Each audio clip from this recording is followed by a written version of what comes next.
As you see, this is based on joint work with a fair number of collaborators, most of which are from down under. Roger Nichols is a fellow American, but the remaining ones, except for Jens Kaart, who is Danish, the remaining ones are from Australia.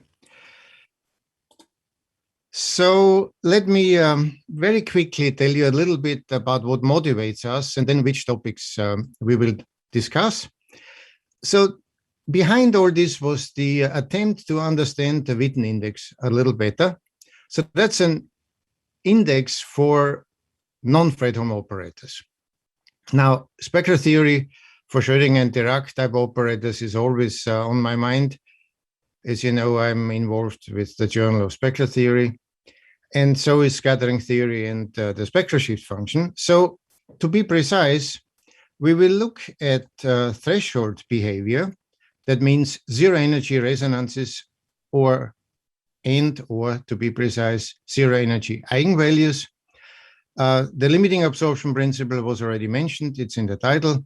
We will show absolutely continuous spectrum for our operators, the absence of singular continuous spectrum, and we'll have some results on the spectral shift function for massless Dirac operators, pairs of massless Dirac operators, and their continuity properties. So let me very quickly, as a warm-up,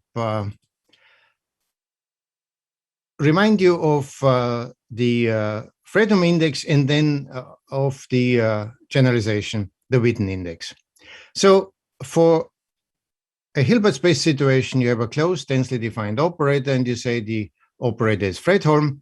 If the range is closed, then both dimensions of kernel and co-kernel are finite, and the difference of dimensions is then called the index.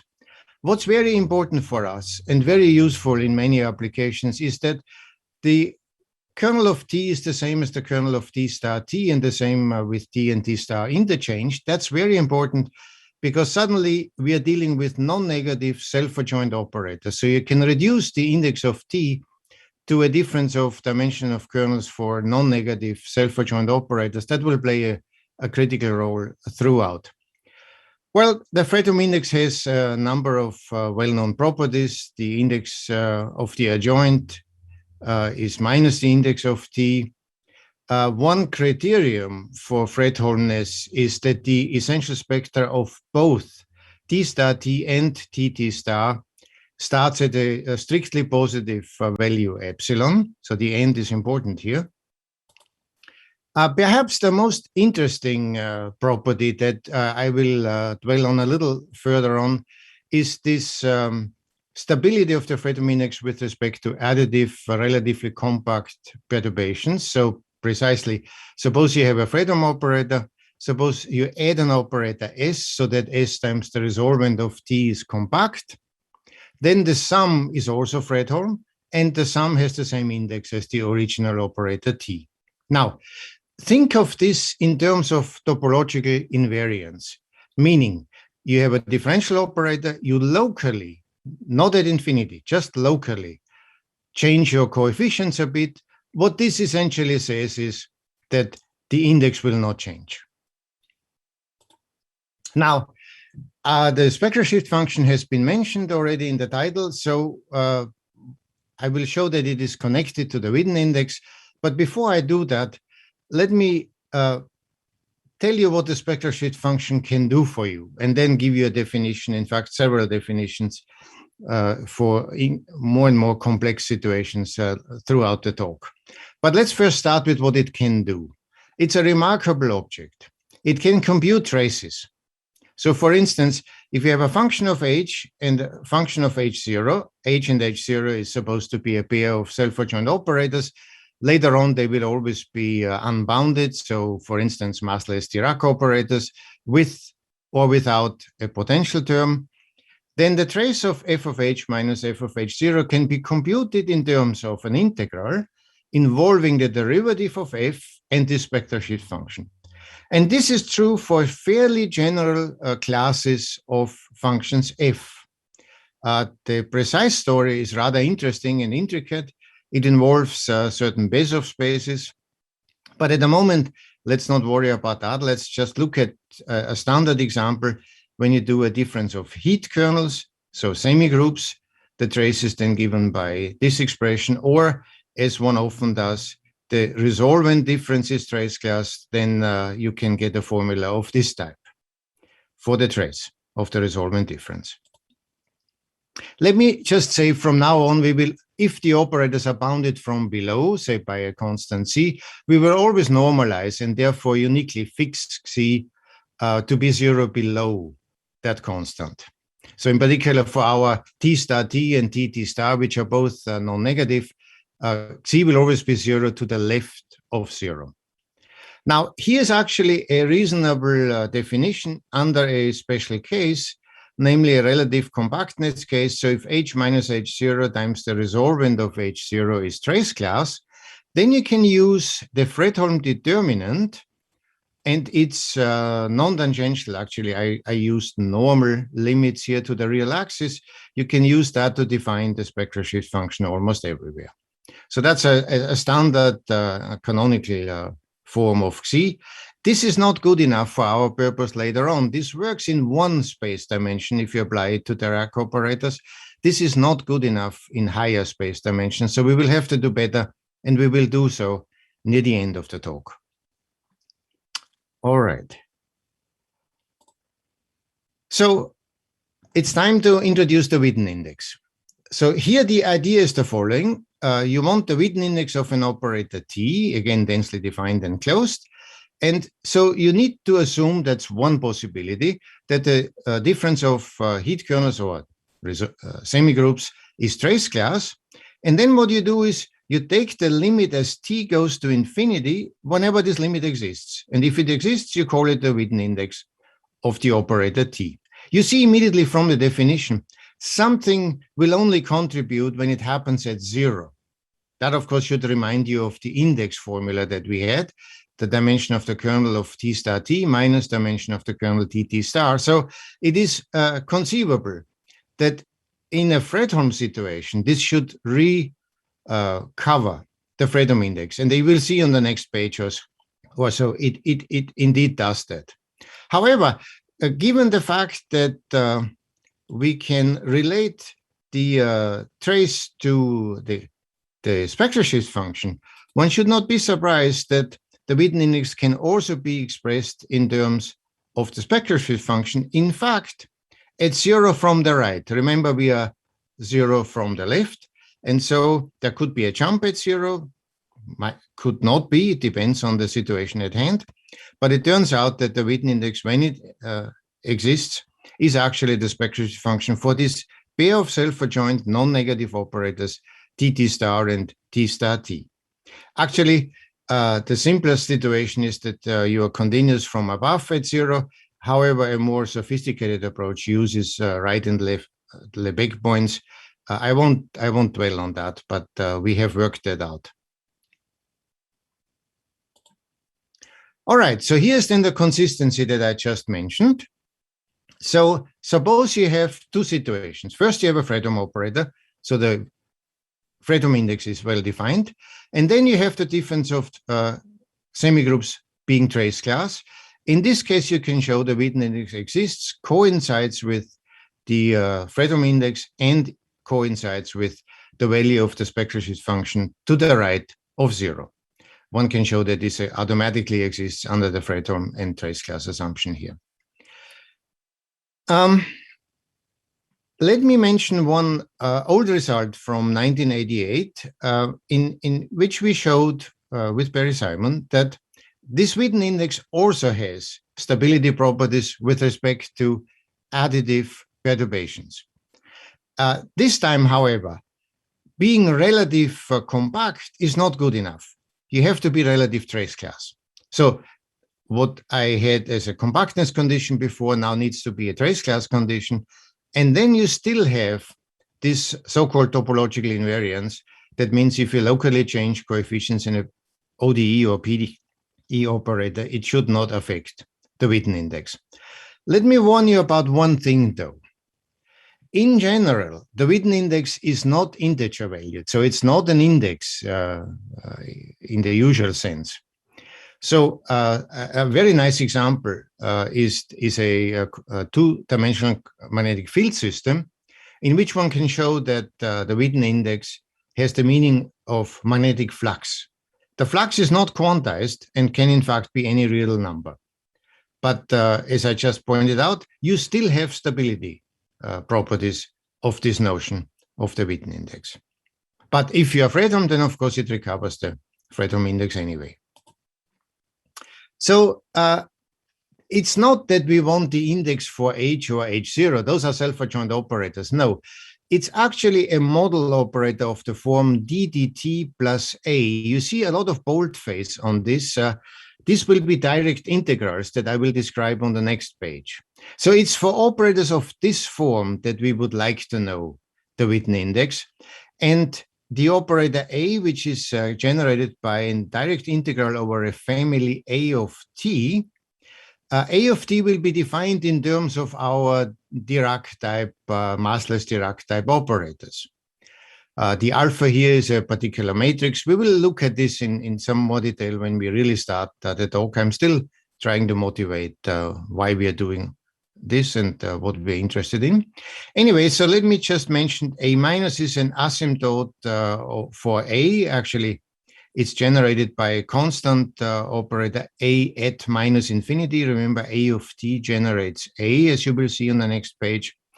B is similar. A plus is the limit at plus infinity. So maybe I should simply show you what we really do. So A of t is the asymptote at minus infinity plus a perturbation. A minus is, say, the massless free Dirac operator. A plus would be the interacting Dirac operator. So that's the asymptote at plus infinity. And B of t is something that interpolates between A minus, H0, and H, A plus. So B of t goes from 0 at minus infinity to 1 in a sufficiently smooth sense. And all these boldface operators that you saw, they are direct integrals of these families, A of t, B of t, and so on. And sometimes these are constant fibers. So that's, if I go back, that's really the operator we are interested in to compute the Witten index thereof. Let me just, one last slide with motivations, then we go to the heart of the matter. So the analog of T star T and TT star that you just saw is now dA star dA, this first order DDT plus boldface A operator.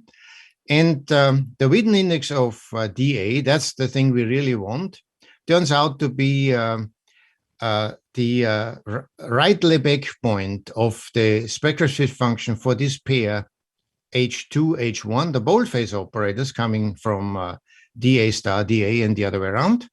But it's also equal to the arithmetic mean of Xi at 0 plus and Xi at 0 minus. My Dirac operators, they are not bounded from below by 0. So Xi at 0 minus is not 0 now. There can be a jump. It can be continuous, depends on the details of the Dirac operators involved. But you see, the Witten index that we are interested in has been reduced to the spectral shift function for the pair of self-adjoint massless Dirac operators. H0 has no interaction potential. H will have an interaction potential, but both are massless. And so that explains why, for the rest of the talk, I will focus on the spectral shift function for the pair H and H0, massless Dirac operators in multi-dimensions. All right, so let's get to the heart of it. So what are H and H0? Let's start with H0. It's very simple. It's Dirac Clifford matrices in 3 dimensions. They are the famous Dirac matrices multiplied by partial derivatives. So it's a constant coefficient PDE operator. The Sobolev space vector valued is the domain, of course. And then we add a potential to it in order to get to our massless but interacting Dirac operator H. How do we do this? Well, for simplicity, these conditions could be improved somewhat, but in our first attempts, we decided to avoid a lot of technical details. And so we have essentially bounded capital N by N matrix. I should say that capital N is the dimension of this matrix alpha, J. So there capital N times capital N, and little n is the space dimension. So you see, capital N increases very fast with space dimension, but in 3-dimension, this is the usual 4x4 Dirac matrices that one is familiar with. But in other dimension, the higher the dimension, it increases very fast. So capital N from now on is always the matrix dimension of this problem. Little n is always the space dimension of our Dirac operators. So L2 of Rn to the capital N would be the underlying Hilbert space. Here it is written, for instance. Anyway, so H is then H0 plus V. And I should say that the assumptions are fairly general. In particular, both electric and magnetic, so electromagnetic fields, are included in such an assumption. So it's not just academic.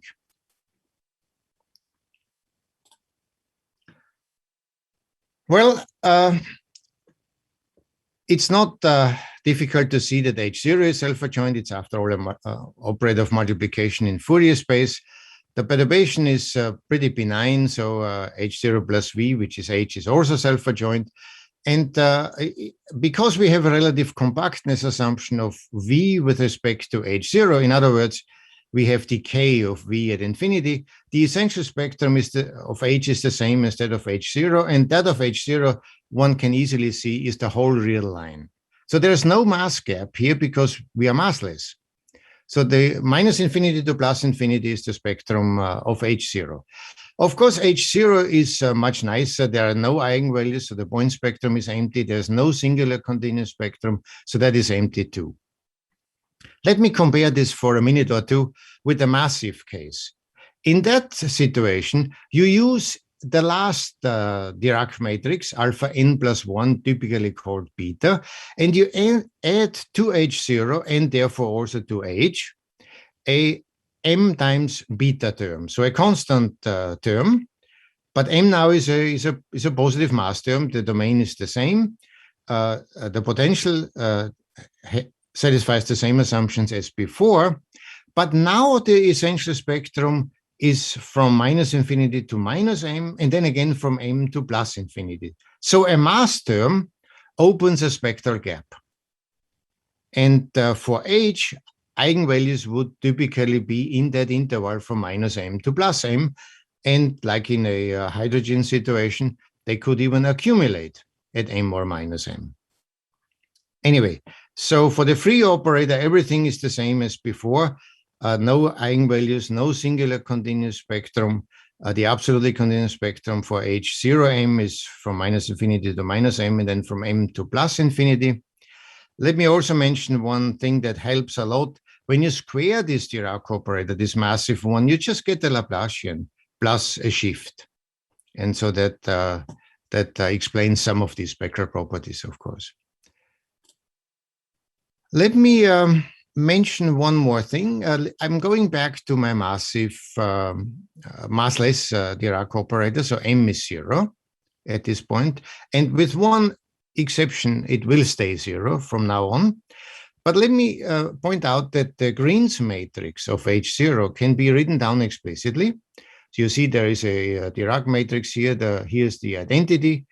Again, the matrix dimension is capital N. But the rest is given in terms of Hankel functions of first kind and index n minus 2 over 2 or n over 2. This explains why odd and even dimensions are so different, because Hankel functions for half integer powers are very different from integer powers. One interesting fact that we will implicitly use a lot is there is no blow up as the energy parameter goes to 0 of the Green's matrix. In fact, you get this convolution type integral kernel for the Green's function at 0. This is in sharp contrast, especially to the positive mass case when the dimension is 2. Then this limit blows up. So massless and massive Dirac operators have very different properties. Well, again, by relative compactness, we already mentioned the essential spectrum of the interacting massless Dirac operator is also the real line.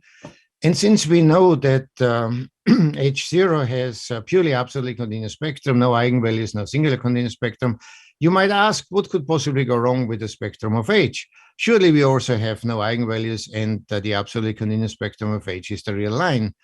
But that's not guaranteed at all. So even though the essential spectrum is the whole real line, so there's no spectral gap, you could have embedded eigenvalues. You could even have singular continuous spectrum. In fact, we will later on show, no, we can exclude singular continuous spectrum under our assumptions on the potential. However, it's not so easy to exclude embedded eigenvalues in general. I will have to spend a little time on that. In particular, zero energy is very different from all the other spectral points. You might want to ask why. I mean, the whole essential spectrum is just a real line. Why should any point be distinguished from any other? Well, there is a distinction because our potential goes to zero at infinity. Therefore, zero is still a very special point. And things can go wrong at zero. In other words, you could have an eigenvalue at zero. There is another way to see this. If you go, this is the last time you see the mass parameter here. If you look at the spectrum with mass and you take m to zero, well, yes, the gap closes, but something special happens here, especially since the potential goes to zero at infinity. So zero remains a rather delicate, distinguished point. So let me increase my assumptions a little bit in order to be able to discuss zero energy properties of our Dirac operators. We have a stronger decay at infinity now. So remember, this is the typical symbol. X in brackets means 1 plus x squared to the 1/2. So this decays like x to the mod x to the minus 2 at infinity. I will also from now on use a factorization of my matrix potential. I can use this in terms of the polar decomposition. Just think in terms of taking square roots of a function. Now you do the same with the matrix potential.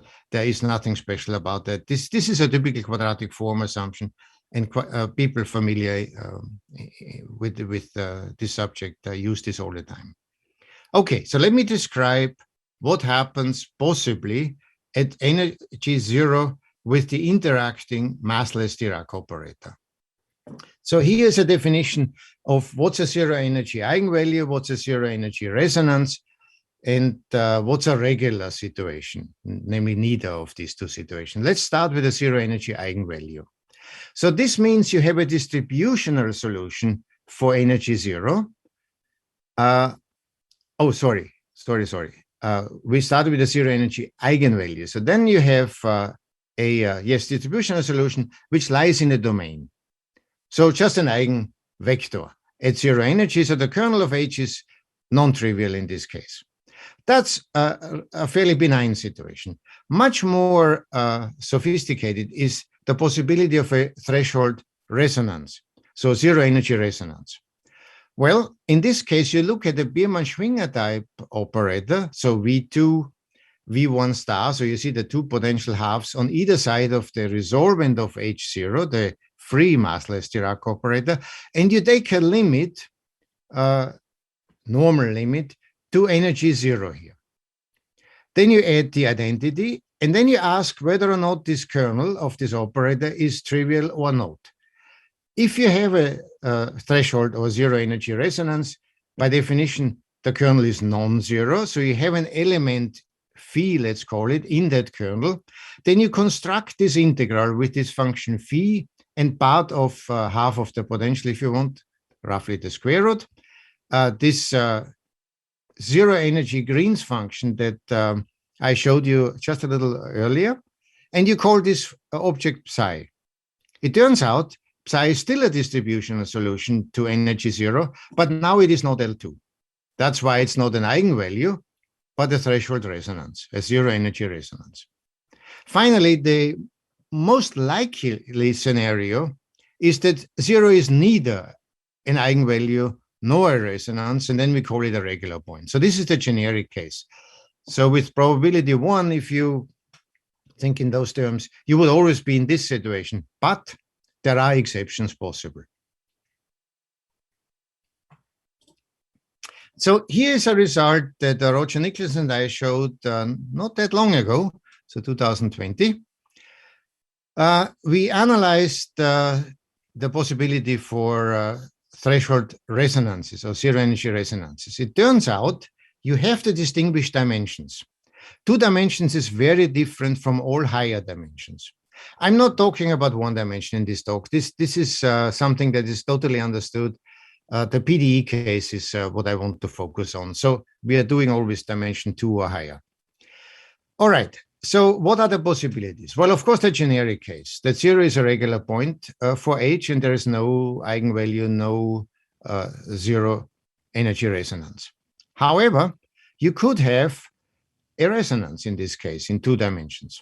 In this case, one can show that psi is LQ, just not L2. The gradient is L2, but not psi, because if psi were L2, well, then we would be in the bound state situation, in the eigenvalue situation. So these are results one can show in 2 dimensions. It's also possible to have a even degenerate eigenvalue at 0 energy. In this case, one can show that psi is in a number of LQ spaces, including 2, of course. And in fact, it's in the Sobolev space, so in the domain. Now, the worst case scenario is also possible.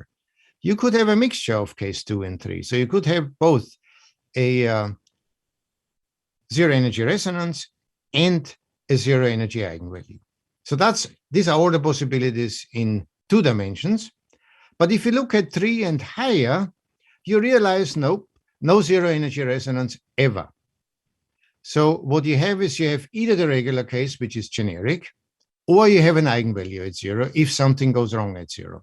But there is no possibility for a threshold resonance in 3 dimensions and higher. Let me point out, there's one more remark about massive Dirac operators. So in case of a mass term, a non-zero mass term, you have no threshold resonances from dimension 5 on, not 3 as in the massless case, but 5 in the massive case. Also for Schrödinger operators, there are no zero energy resonances from 5 dimensions on. And threshold eigenvalues can exist, but here it's already at 3. So this is rather distinct, and I think I don't know how much of this was known. So this analysis is probably fairly new. Now, let me just, I have to look at, I have a little time left. So let me just mention very quickly what goes into the proof of such a result. So of course, you look at Riesz potential operators. They are very familiar from fractional Laplacians. You have certain boundedness of LQ from LP to LQ. Another thing that one needs to employ is a special case of the Riesz composition formula. That's a very beautiful object. So you know an integral of this type can be computed in terms of gamma functions. These little gammas are ratios of gamma functions. I should also say, to really analyze the existence and non-existence of resonances, estimates of this type that one can find in a paper by Erdogan and Green were very useful. All right. So with this in mind, we can go to a first non-trivial result on the spectral theory of H. So at this point, applying what's called the strongly locally Kato-smooth operator theory, one can show a number of results. Not everything we want to show, but already something. So first of all, you can show that there is no singular continuous spectrum. So this theory, I will have a few words on it. It's a long story, and Dima Yafaev has written 2 books, 2 AMS books on this subject, and he does not treat the massless Dirac operator. He treats other situations. that are close, but not the massless Dirac operator. Anyway, one can use this machinery to show the absence of singular continuous spectrum. And the essential spectrum and the absolutely continuous spectrum coincide with R. That does not mean at this point that the spectrum is purely absolutely continuous. It is not. There could still at this point be eigenvalues. They could even accumulate at zero. Again, zero is a dangerous point, at plus minus infinity. We will eventually rule these accumulations out, but we are not there yet. One can say a little more about those embedded eigenvalues if they exist. So there is a characterization here. But since we don't want them, and eventually we'll find a criterion to avoid all that, I won't spend too much time on this. Let me continue a little. So what you can show, and that's interesting for those interested in scattering theory, the wave operators exist and they are complete in the best possible sense that the kernel of the wave operators is trivial and the range is the absolutely continuous spectral subspace of the interacting Dirac operator, massless Dirac operator H. So the embedded eigenvalues were still an obstacle. Before I go and eliminate them, let me perhaps say a few words about this strongly locally Kato-smooth operator theory machine. I said already, they can be found in two volumes by Dimaya 5. Roughly speaking, this is not exactly what we need. I'm discussing a global result here. We really need a local result, but the global result is rather easily explained. If you want to know something about the nature of the spectrum, you need to introduce two more Hilbert spaces in addition to your standard Hilbert space H, a smaller one and the adjoint, so a larger one, and the dual space if you want, and then prove boundedness of the resolvent from H plus to H minus. Typical cases are weighted L2 spaces. I will have a quick comment about that on the next page. So for instance, this has been worked out by Shmuel-Agmon in the context of Schrödinger operators. And in this case, one needs additional assumptions, decay assumptions, and LP properties of the potential. But once you prove such a result, you get the absolutely continuous spectrum equals the spectrum, singular continuous spectrum, endpoint spectrum are empty. So you see, this is the result of a global approach. It's too much.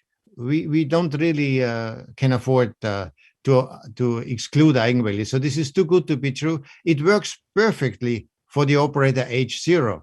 It doesn't work for an interacting massless Dirac operator. For that, you need the local theory that I haven't touched upon here.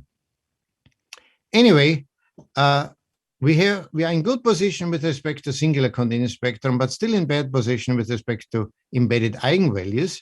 So it would be nice to be able to exclude those. This is actually a fairly recent development.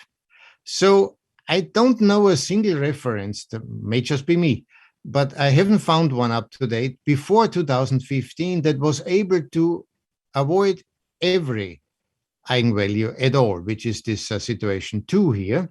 But let's do this slowly. So we have two assumptions here. One is basically a smoothness C1 assumption outside a sufficiently large bore, and a decay assumption on the radial derivative, if you want, of our matrix coefficient of the potential. But condition B is a smallness condition. So you take mod x times the operator norm of the potential, the matrix V of x, and you see the C has to be in this interval, so that's why it's a smallness condition. Under this condition, A and B, you have no eigenvalues whatsoever. In this case, one could show with the previous result of absence of singular continuous spectrum and so on, that H and H0 are actually unitarily equivalent. But that's too strong. We don't really want that. We would like to allow that something happens at zero. And therefore, assumption A is more interesting to us. And this is the one that we will adhere to in the following. So we assume assumption A, and under this assumption, the only possible eigenvalue is 0. So that fits very well with what we have in mind. And so from now on, we will carry this assumption further. Okay, so let me return to the spectral shift function, because I need to define the spectral shift function under much more general situations than the ones we discussed in the early part when I motivated the Witten index. So this is a crash course for the spectral shift function, or if you want, the spectral shift function in a nutshell. So what you assume from now on, you have two operators, a pair of self-adjoint operators, A and B. Think of A to be H0 later on, and B H, so the two massless Dirac operators, one free and the other interacting, so with a potential. But at the moment, it's irrelevant what they are, just self-adjoint pair, in general unbounded.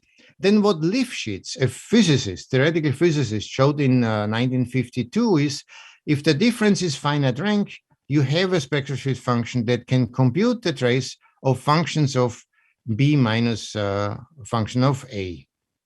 Now, he had a special class of functions, but in this particular example, he really showed the existence of the spectral shift function. So this is the first time this appeared.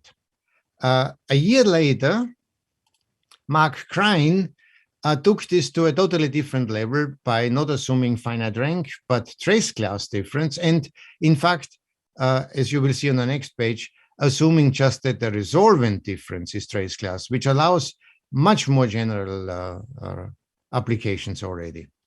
Anyway, so in the case when the difference is trace class, you get a formula for the resolvent, for instance, which is then trace class 2, the difference.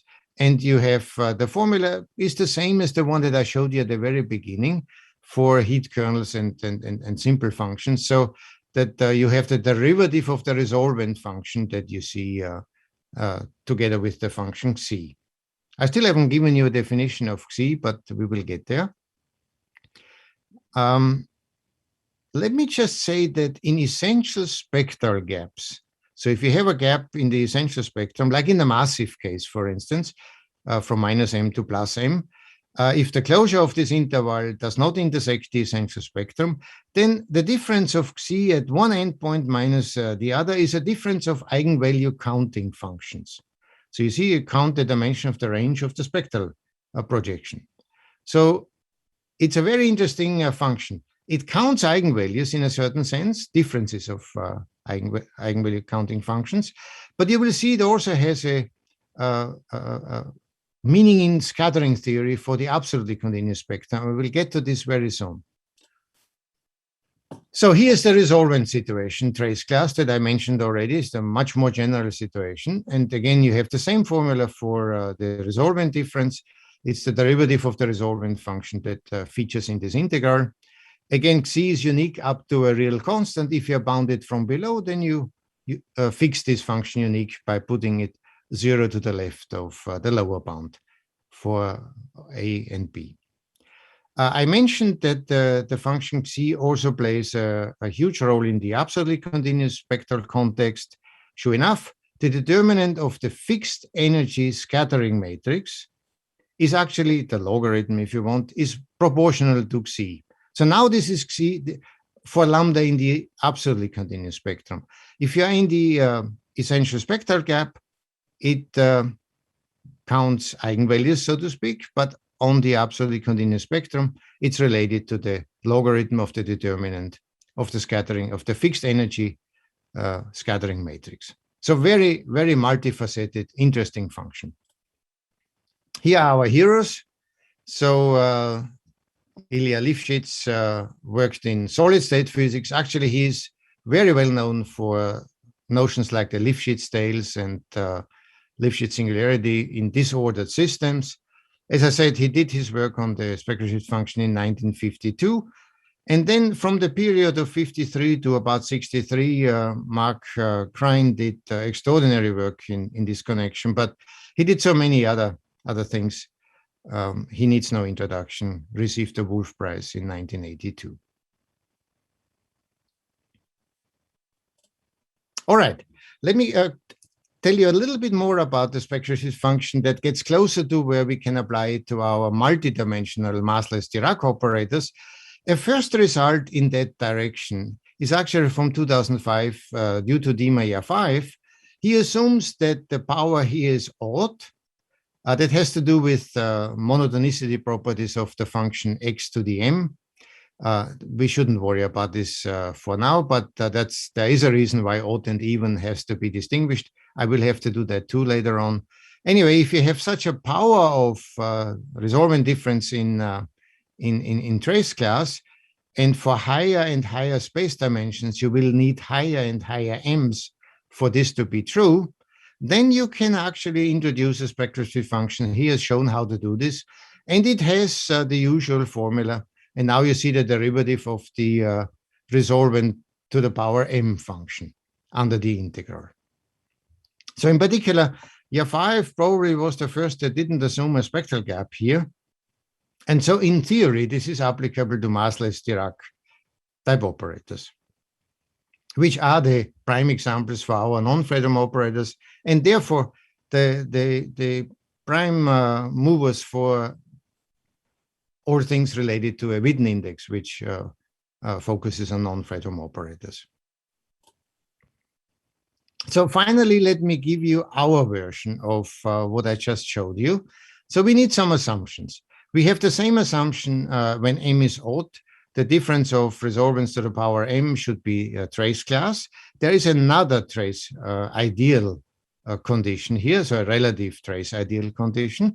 But when m is even, we need one more such condition. So there is again a difference between even and odd powers. But let me just say that in the concrete case of Dirac operators, H and H0 for the pair B and A, we can verify all these conditions, so they are not academic. Now I define two functions, f and g. Actually, for g, I give you the derivative, but that's good enough for us. For f, I give you a logarithm of a modified Fredholm determinant. So this is not the original Fredholm determinant, where m was 0, so to speak. We had just that.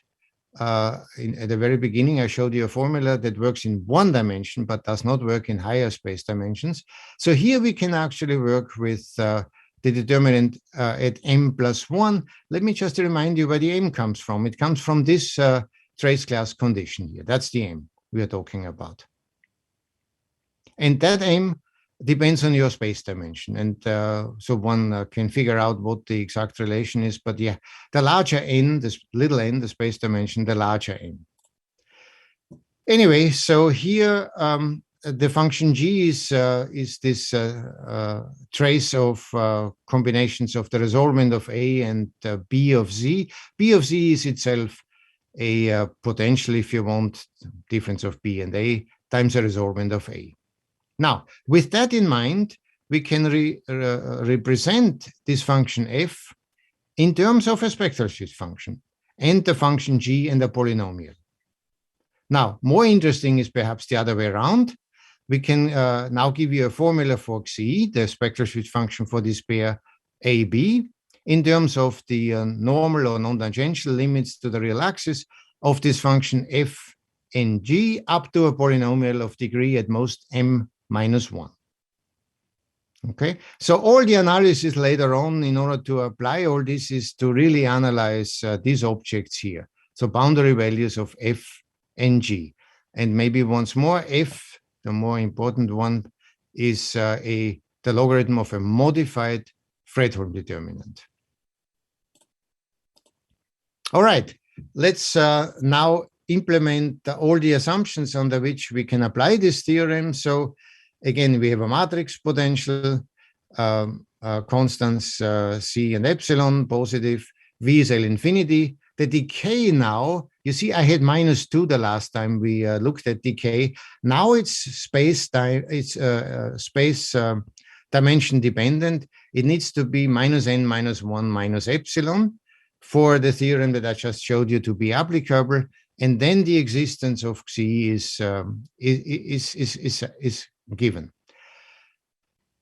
Again, I factorize V in terms of polar decomposition, and so 2 square roots if you want.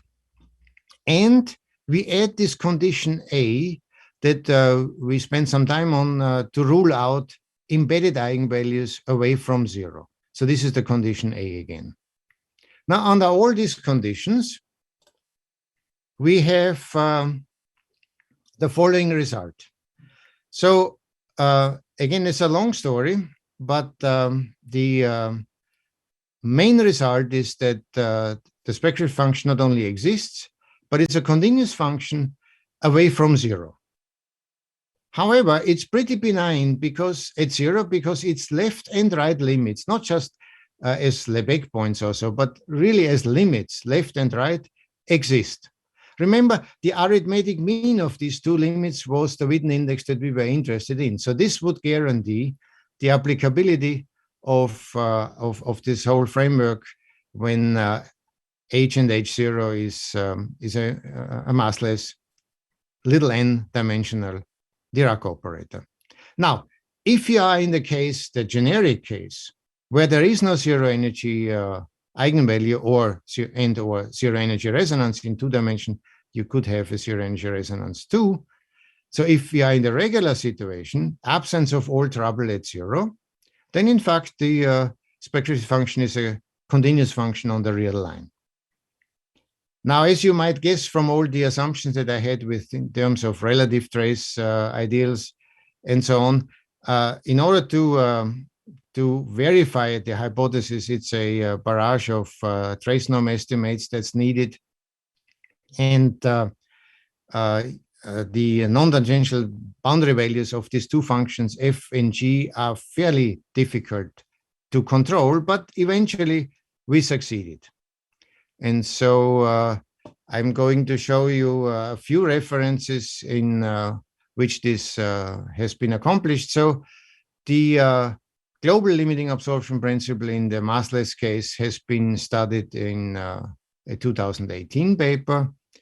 I already mentioned that paper with Roger Nichols from 2020, so last year, about the absence of threshold resonances for Schrödinger and Dirac operators. So we did Schrödinger operators too.